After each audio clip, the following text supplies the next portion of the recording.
चुनाव में विपक्षी एकजुटता की बात करना अलग है और उसको कायम रखना अलग है। जैसा कि आजकल समाजवादी पार्टी और राष्ट्रीय लोकदल के रिश्तों में हो रहा है, सपा और रालोद के राजनीतिक रिश्तों में एक तरह से दरार पड़ चुकी है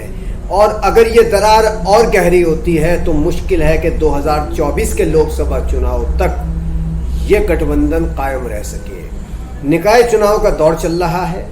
ऐसे में कई जगहों पर समाजवादी पार्टी ने अपने प्रत्याशियों का ऐलान किया है, तो वहीं राष्ट्रीय लोकदल ने भी अपने प्रत्याशी उतार दिए हैं। इसके अलावा समाजवादी पार्टी ने कहीं प्रत्याशी उतारा है, तो फिर रालोद नेताओं ने पार्टी हाईकमान के कहने पर किसी और प्रत्याशी का समर्थन कर दिया है। तो जाहिर सी बात है इससे कि इस गठबंधन में दरार पड़ चुकी है और मैं ये बिल्कुल साफ तौर पर कह देना चाहता हूँ और आप बिल्कुल इसको याद रखिएगा कि अगर समाजवादी पार्टी और राष्ट्रीय लोकदल के गठबंधन में दरार पड़ती है, उनकी एकजुटता कायम नहीं रहती है, तो निकाय चुनाव में इसका सीधा सा फायदा भाजपा को मिलना तय है। क्योंकि भाजपा अकेली लड़ रही है निकाय चुनाव में और भाजपा के सामने जो यूपी की सबसे मजबूत विपक्षी पार्टी है वो एक बार फिर से उसी गठबंधन के साथ चुनावी मैदान में उतरी है जो 2022 के विधानसभा चुनाव में था। 2022 के विधानसभा चुनाव में राष्ट्रीय लोकदल के जयंत चौधरी से समाजवादी पार्टी के अध्यक्ष अखिलेश यादव ने हाथ मिलाया था और फिर इस गठबंधन से चुनावी मैदान में उतरा गया था। ये पार्टी समाजवादी पार्टी इस गठबंधन के सहारे सत्ता तक तो नहीं पहुंची, लेकिन उत्तर प्रदेश में मजबूती के साथ मजबूत विपक्षी दल बनकर जरूर उभरी। अब निकाय चुनाव है,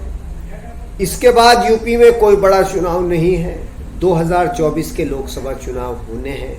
तो ऐसे में अखिलेश यादव के कुछ फैसले निकाय चुनाव में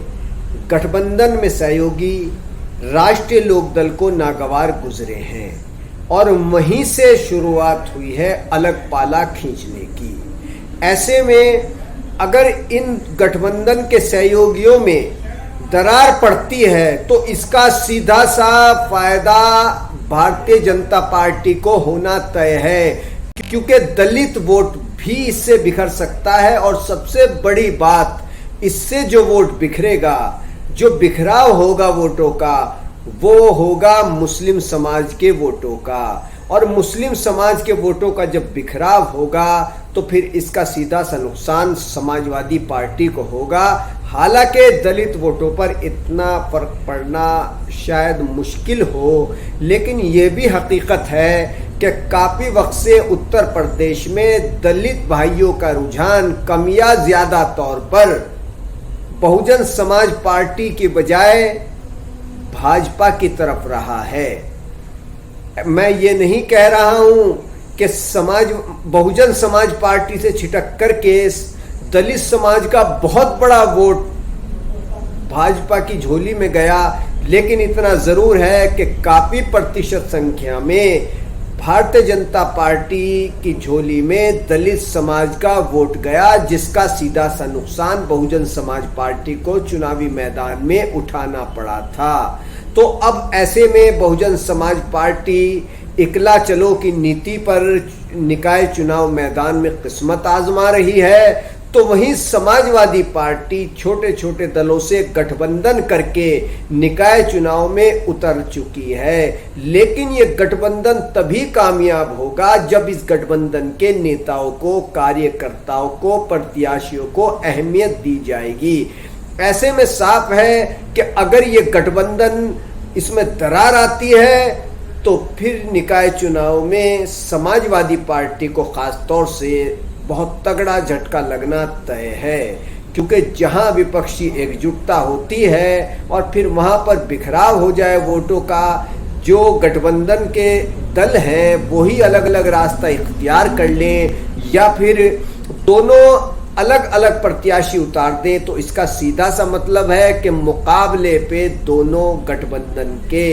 जो दल हैं वो आ चुके हैं कमियां ज्यादा तौर पर, और सपा और राष्ट्रीय लोकदल का जो गठबंधन है वो किसी एक सीट पर इस तरीके की स्थिति सामने नहीं आई है, बल्कि उत्तर प्रदेश के निकाय चुनाव में कई जगहों पर ये स्थिति सामने आई है कि जब साफ नजर आ रहा है, बिल्कुल साफ नजर आता है कि सपा और रालोद के गठबंधन में उनके जो रिश्ते हैं उनमें दरार आ चुकी है, और ये दरार ऐसी आ चुकी है कि अगर ये दरार नहीं भरी गई तो लोकसभा चुनाव 2022 में इसका बहुत बड़ा नुकसान समाजवादी पार्टी या ये भी कह सकते हैं कि राष्ट्रीय लोकदल को भी उठाना पड़ सकता है। तो बहरहाल ये सियासत है, यहाँ कुछ भी हो सकता है। हमारे चैनल को सब्सक्राइब कीजिए, वीडियो को शेयर कीजिए।